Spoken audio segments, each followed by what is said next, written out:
kecil itu mati dijejer panjang. Usia balita 3 tahun, 4 tahun, 2 tahun sampai berlumuran darah keluar dari mulut, keluar dari hidung. Ini sangat beradab sekali. Israfil yang seperti itu menghancurkan warga Palestina, terutama anak-anak dan warga yang tidak berdosa, yang tidak bersalah. Hari ini makanya mulawau itu motor-motor atau panjang. Ini mau mulut nasilah. Mulut nasilah itu nopo. Mulut nasilah yaitu mulut yang dianjurkan dibaca ketika ada problem kehidupan yang dihadapi oleh umat Islam. Secara akal butuh kita tidak berdaya. Mungkin ada wabah penyakit, atau mungkin ada peperangan, mungkin ada kezaliman, atau mungkin ada musibah, atau gunung meletus, atau banjir bandang, atau gempa bumi, atau tsunami. Kan nonton yang bersifat musibah, bencana, kezaliman, peperangan, maka panjenengan umat Rasulullah itu dianjurkan untuk memperbanyak bacaan kunut nasilah. Kunut nasilah itu fungsinya untuk minta pertolongan kepada Allah.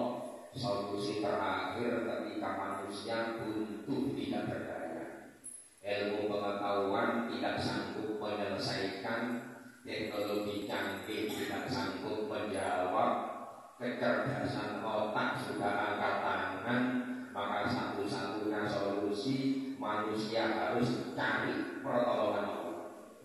Kapak-kapak no cari wong Jawa, menungso itu tidak berdaya. Makanya ada hauqala la haula wala quwwata illa billahil aliyyil azim. Tidak ada daya kekuatan kecuali miliknya Allah yang aliyyil azim, yang maha luhur, yang maha tinggi dan maha mulia. Itu jenis mulut nasilah. Termasuk mulut nasilah itu mendoakan kaum-kaum yang mendolimi umat Islam secara berlebihan. Termasuk ini Israfil CS itu. Israfil CS itu kan anak emas dari Mamansam, dari negeri Mamansam. Israfil itu memang anak emas, anak kebanggaan dari negeri Mamansam. Jadi ada kedaulatan yang tidak terpisah antara Israfil dengan negara Mamansam, negara adidaya yang dikenal dengan United States of America alias USA, Amerika Serikat. Hadirin para rawuh, para jamaah yang dimuliakan oleh Allah. Ini secara internasional memantau 10 hari terakhir perkembangan kemarin itu di luar akal. Walaupun ada korban kurang lebih 3.000, tapi korban dari kalangan Israfil itu kurang lebih 1.700 orang juga meninggal. Dari istimewa Malik itu kurang lebih 2.700 bom Israfil itu hanya jatuh tapi bukan meledak. 10 hari terakhir kan aneh. Padahal itu bom yang canggih made in Rusia dan Amerika, hanya jatuh kurang lebih 2.700 nuklir bom tapi bukan meledak. Itu keistimewaan. Karena mungkin keistimewaan ini panjenengan kunut nasilah ya. Wallahu a'lam. Hadirin para rawuh, para jamaah, di zaman Rasulullah itu pernah Rasulullah sebulan full membaca kunut nasilah selama sholat itu waktu. Nek subuhnya kan jelas, subuh jelas. Panjenengan tiap hari melakukan bacaan kunut ketika tinggal bangun dari rukuk, rakaat kedua membaca bacaan kunut, cuma ditambahi dengan bacaan-bacaan tertentu. Di zaman Rasulullah itu sebulan full ketika terjadi perang di sebuah kampung yang bernama Bi'rul Ma'unah.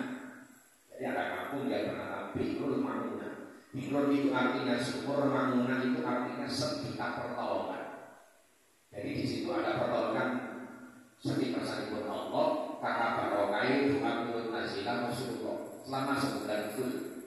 Jadi sholat zuhur, sholat asar, sholat maghrib, sholat isya, Rasulullah juga membaca qunut nazilah. Ketika rakaat terakhir bangun dari rukuk membaca qunut nazilah. Karena waktu itu ketika terjadi peperangan ada puluhan penghafal Al-Quran yang dibunuh secara sadis oleh orang-orang kafir pada saat itu. Akhirnya Rasulullah merasa kehilangan. Umat Islam berduka berat saat itu karena penghafal Al-Quran banyak yang dibantai oleh orang-orang kafir. Sampai sebulan penuh Rasulullah qunut nazilah. Jadi sholat 5 waktu di qunut nazilah, termasuk ketika sholat Jumat. Hari ini para jamaah yang dimuliakan oleh Allah Subhanahu wa Ta'ala. Bismillahirrahmanirrahim. Wa 'ani bin Umar radhiyallahu anhu anna Rasulullah sallallahu alaihi wasallam qala, dari sahabat Umar radhiyallahu anhu, sesungguhnya Rasulullah sallallahu alaihi wasallam beliau bersabda, umirtu, aku diperintah oleh Allah.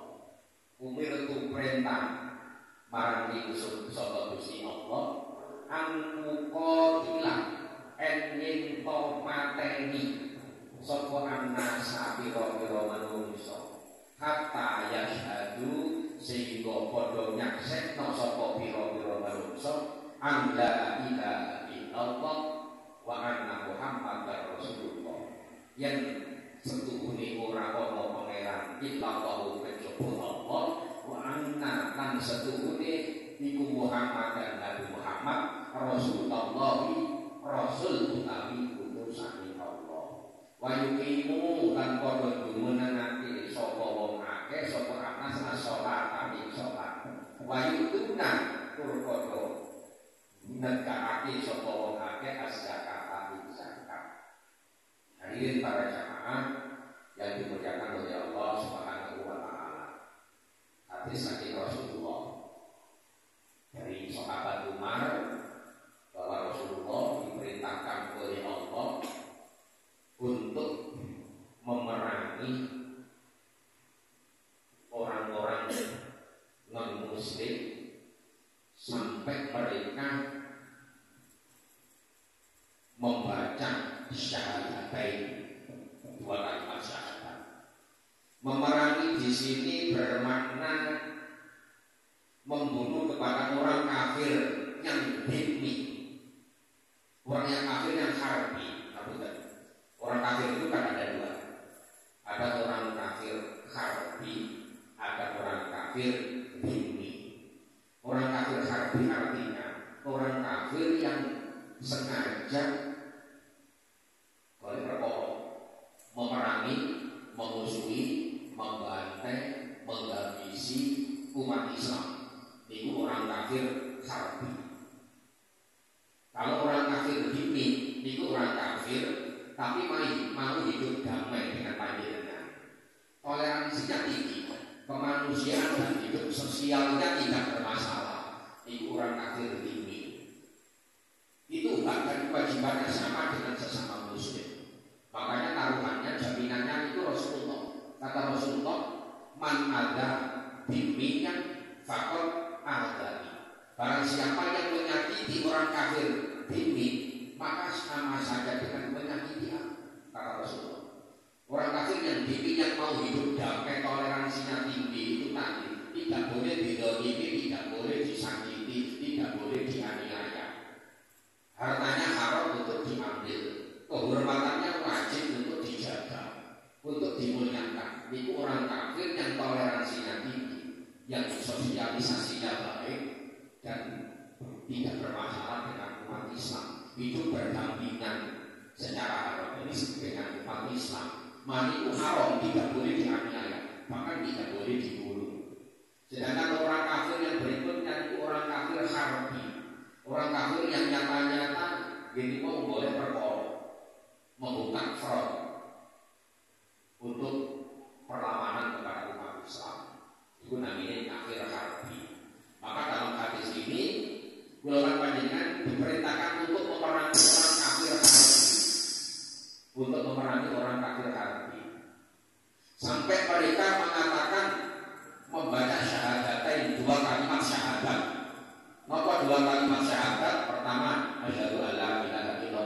Yang kedua, wa asyhadu anna Muhammadar Rasulullah. Ketika mereka mau mengucapkan dua kalimat syahadat itu, maka gugur untuk memerangi mereka. Itu kafir harfi. Hadirin para jamaah yang dimuliakan oleh Allah Subhanahu wa taala. Kronologisnya itu dari panjenengan membaca sejarah. Kenapa sih Israel mulai zaman A sampai zaman sekarang ini kok selalu memusuhi Palestina? Itu sebabnya nopo. Kronologisnya apa? Kausalnya apa? Sebab akibatnya itu nopo. Hadirin, ini bumi ini kan ada 3 masjid yang dimuliakan oleh Allah. 3 masjid prioritas. Pertama, Masjidil Haram, ini Mekah. Panjenengan sholat 1 rakaat di Masjidil Haram, itu pahalanya seperti panjenengan 200.000 rakaat di masjid-masjid yang lain. Wafir riwayatin 100.000 rakaat dibandingkan dengan masjid-masjid yang lain.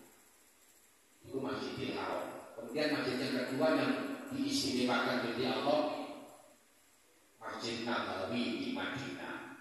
Masjid yang ketiga, Masjidil Aqsa di Palestina. Masjidil Aqsa di Palestina yang pernah disinggahi Rasulullah ketika peristiwa tertentu Isra Mi'raj. Subhanalladzi asra bi 'abdihi minal Masjidil Haram ilal Masjidil Aqsa alladzi barakna haulahu. Di dalam Masjidil Aqsa itu ada barokah, haulahu dan sekitarnya. Linuriyahu min ayatina innahu wasamiul basir. Hadirin para jamaah yang dimuliakan oleh Allah. Ngeten. Masjidil Aqsa itu sudah dibangun sejak zaman Nabi Sulaiman, sejak zaman Nabi Daud. Nabi Daud itu bapaknya Nabi Sulaiman. Nabi Daud itu ayahnya Nabi Sulaiman. Nabi Daud itu orangnya kaya, punya mukjizat, suaranya merdu, fisiknya kuat, gagah perkasa, tangguh badannya. Itu Nabi Daud alaihi salam.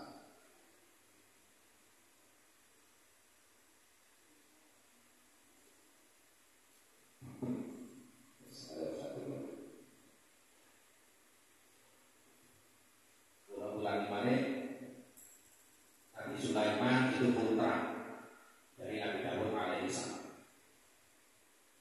Nabi Daud memiliki mukjizat, selama hidup itu tidak pernah sakit, fisiknya kuat, gagah perkasa, badannya tegar.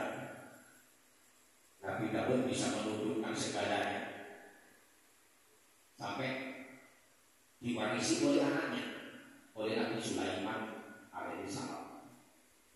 Wakil riwayat menjelaskan kehebatan Nabi Sulaiman itu mewarisi kehebatan ayahnya. Mau sih Nabi Sulaiman kok bisa mengendalikan angin? Kalau pergi keluar kota, luar daerah, Nabi Sulaiman itu tidak memakai kendaraan di zaman itu, apakah perahu atau mungkin kapal laut, tapi kendaraan untuk menempuh perjalanan jauh yang dipakai itu adalah angin. Karena Nabi Sulaiman bisa menundukkan angin, bisa mengendalikan angin, bisa menundukkan binatang buas. Itu Nabi Sulaiman. Bisa mengerti bahasa binatang. Itu Nabi Sulaiman. Bisa menundukkan makhluk gaib, termasuk jin dan sebagainya. Bisa mendatangkan harta benda yang banyak. Itu Nabi Sulaiman. Sehingga Nabi Sulaiman terkenal sebagai Nabi dan Rasul, sebagai manusia terkaya di zamannya. Kalau ditimbang kuncinya nyaris tidak sanggup orang memikulnya, seorang atau 2 orang. Perlu diangkut ontak untuk mengangkat kunci gudang dan kunci harta kekayaan Nabi Sulaiman alaihissalam. Kenapa Nabi Sulaiman kok sehebat itu? Ternyata Allah memberikan mukjizat. Mukjizat itu kan ada wasilah, ada perantaranya. Perantaranya itu apa? Nabi Sulaiman punya harta warisan dari Nabi Daud yang bernama Haikal Sulaiman. Ini Haikal Sulaiman itu apa? Cincin Sulaiman. Cincin Sulaiman yang dipakai di jari manis tangan yang kiri. Di jari manis tangan yang kiri. Itu ada Haikal Sulaiman, cincin Sulaiman. Daud Allah kepada Nabi Daud dan Nabi Sulaiman. Siapa saja orangnya yang bisa memakai haikal atau cincin ini, maka dia akan bisa menundukkan alam semesta, menundukkan semua orang yang dihadapinya, menundukkan semua binatang-binatang buas, dan bisa menundukkan semua makhluk yang ada di bumi Allah. Itu lantaran atau wasilah haikal Sulaiman. Makanya itu yang direbut oleh Israel sampai sekarang. Harta Nabi Sulaiman, cincin atau haikal Nabi Sulaiman itu kan itu disembunyikan di bawah pondasi Masjidil Aqsa. Di bawah pondasi Masjidil Aqsa. Sampai sekarang tidak ada orang yang sanggup untuk mendeteksinya atau mencarinya, bahkan mengambilnya. Karena dari Allah ini, siapa saja orangnya, gak cuma Nabi Daud, gak cuma Nabi Sulaiman, bahkan panjenengan sekalipun kalau sanggup mengambil haikal Sulaiman, maka panjenengan akan menjadi penakut dunia dan menundukkan semua makhluk yang ada di bumi. Kalau panjenengan berhasil mengambil ini. Dan Israel tahu. Kenapa Israel tahu? Karena sebagian dari kaum Bani Israel ini bukan pengikut setia Ratu Bilqis atau Ratu Balqis. Siapa dia Ratu Bilqis atau Ratu Balqis? Adalah ratu yang kaya raya, punya segalanya, punya pangkat yang tinggi, punya pengaruh yang besar, wajahnya cantik, bisa menundukkan semua orang. Awal mulanya musuh bebuyutan Nabi Sulaiman, tapi pada akhirnya jatuh cinta dan kecantol menjadi istrinya Nabi Sulaiman dan masuk Islam, mengikuti agama tauhidnya Nabi Sulaiman. Dan pengikutnya Ratu Bilqis itu mayoritas Bani Israel. Bani Israel. Mereka tahu karena diberitahu oleh Ratu Bilqis. Jadi Bani Israel itu dikasih rahasianya oleh Ratu Bilqis. Kenapa Sulaiman hebat? Karena masih lagi haikal Sulaiman. Ya, haikal Sulaiman. Akhirnya yang pro dengan Ratu Bilqis masuk Islam mengikuti Nabi Sulaiman. Yang kontra tetap menyerang sampai sekarang, mungkin sampai kiamat nanti musuh bebuyutan Nabi Sulaiman dan seterusnya. Makanya itu diketahui oleh Bani Israel, direbut. Ya apa caranya? Palestina itu dihancurkan. Ketika Bani Israel sanggup mengambil haikal Sulaiman, maka Bani Israel akan menjadi negara king of king, raja di raja. Semua negara di dunia akan tunduk pada dia kalau dia sanggup mengambil haikal Sulaiman yang dimiliki dua. Makanya sampai sekarang, sampai kiamat itu dicari. Nah, salah satunya cara untuk bisa mencari harus ditundukkan dulu itu Palestina. Ditundukkan dulu, dihancurkan dulu Palestina. Ketika hancur, bertekuk lutut menjadi bagian dari negara Bani Israel, maka otomatis kan bisa dicari kunci-kunci untuk mendapatkan kekuasaan dan harta serta pangkat bisa didapatkan oleh mereka Bani Israel. Wa alihi washabihi ajma'in itu kronologisnya itu ngoten. Ternyata yang dicari adalah kekayaan, terutama haikal Sulaiman itu.